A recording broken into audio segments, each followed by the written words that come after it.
Today's idea of the day is called, what is really real? This is a real baseball.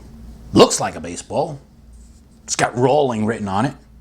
Official Major League Baseball, which means it's officially real, which I guess in a way makes this better than one that doesn't have the official Major League Baseball. And if somebody else, if it wasn't Rawlings who has the contract, I guess, to make the official ball, makes a ball, is it real? Is it as good? Maybe you could debate that one way or the other, but which is worth more?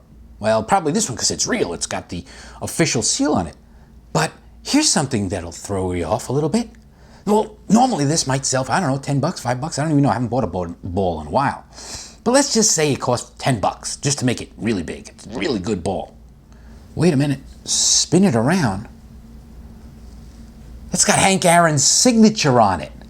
That's his real signature. That makes this real. That means he touched it. He touched it. It wasn't his ball, though. Have to admit that. If it was his ball, he probably wouldn't have given it to me. And again, he didn't give it to me. He came out of a catalog somewhere. But it's real. It's got his real signature. Is it still worth $10? Probably not, because Hank Aaron was a big shot. He was one of the greatest ball players. He, at one point, was the home run king. So it's worth more now, because it's real. It's got a real signature on it. But does that make it any really different from one that was, because he got this out of a box and he just came out and he wrote on it and he put it on the side. He grabbed another one, he wrote it on it and he put it on the side. But he only did that to so many. That makes it better, right? Well, that's the whole point of today's idea of the day. What really is real?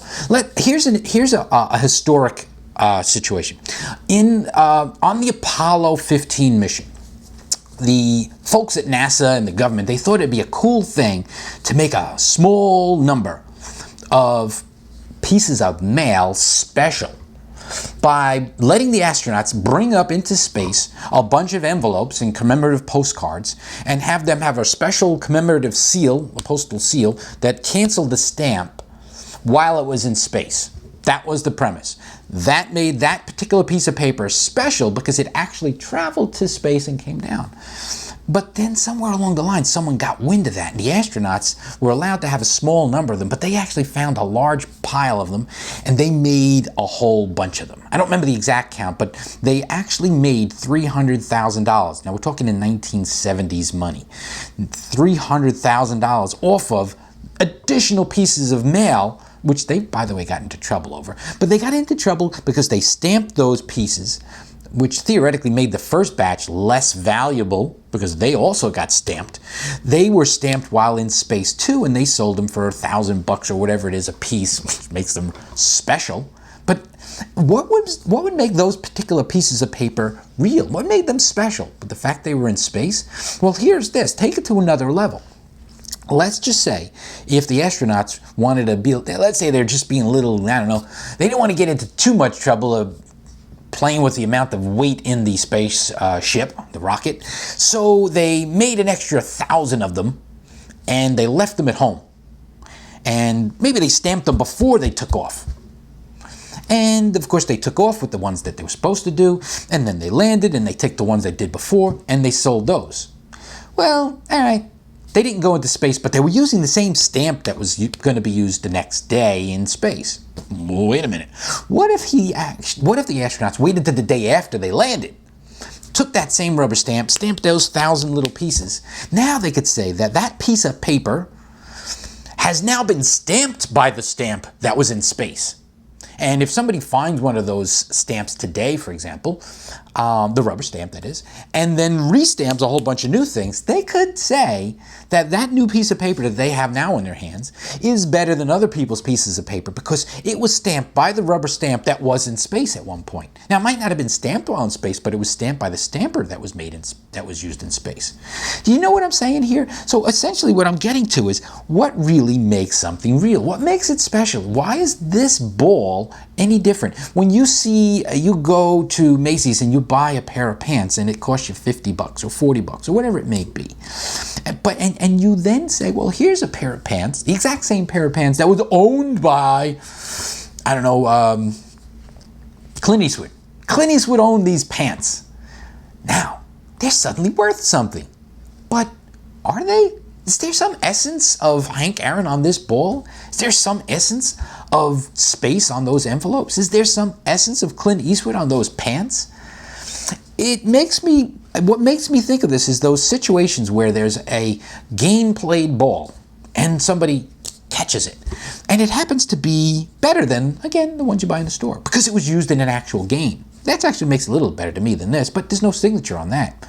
In fact, there's no signature on, let's say, Hank Aaron's record, I think it was 410 home runs or whatever his final home run was when he tallied out.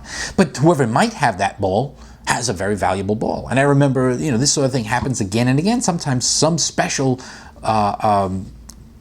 turning point ball or bat or whatever gets found by a fan or whomever, and there's immediately $1 million for that because that's the one that broke so-and-so's record.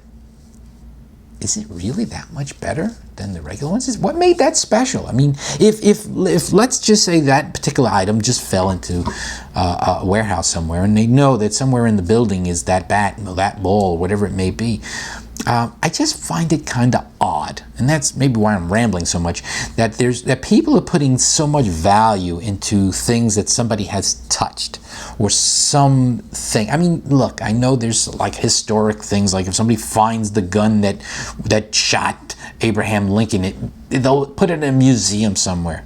But as far as like valuing things, I just have a problem with that whole concept that something's more valuable. In fact, you probably, if you're a real ball player or ball collectibles collector, you're probably looking at me holding this ball and you're shuddering. You're saying, wait a minute, that's supposed to be in a glass case. You're not supposed to touch it. You're supposed to make it look like it was never touched by a human, so that I'm lowering its value. Look, I'm licking it. That actually tastes pretty good. I'm licking it. Did I just lower its value? Maybe, probably. By handling it, did I lower its value? Yeah, but to me, its value is that it is what it is. And I think the idea of everyone becoming a curator of their own private museums is a bit overrated.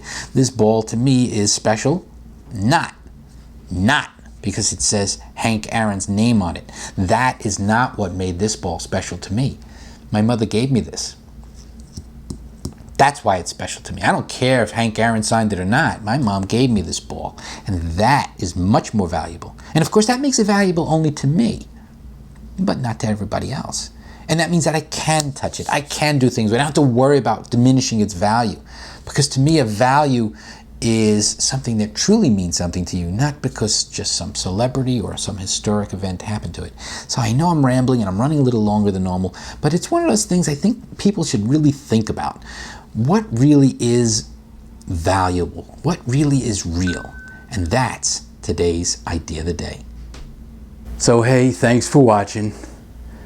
I don't really need any subscribers, but it would really be nice if you hit the subscribe button and shared this with your friends and told everybody how nice it is to be here and how there's lots of nice ideas every day. That would be nice. I don't need subscribers or anything like that. All I need is maybe this chair. And that's it, nothing else.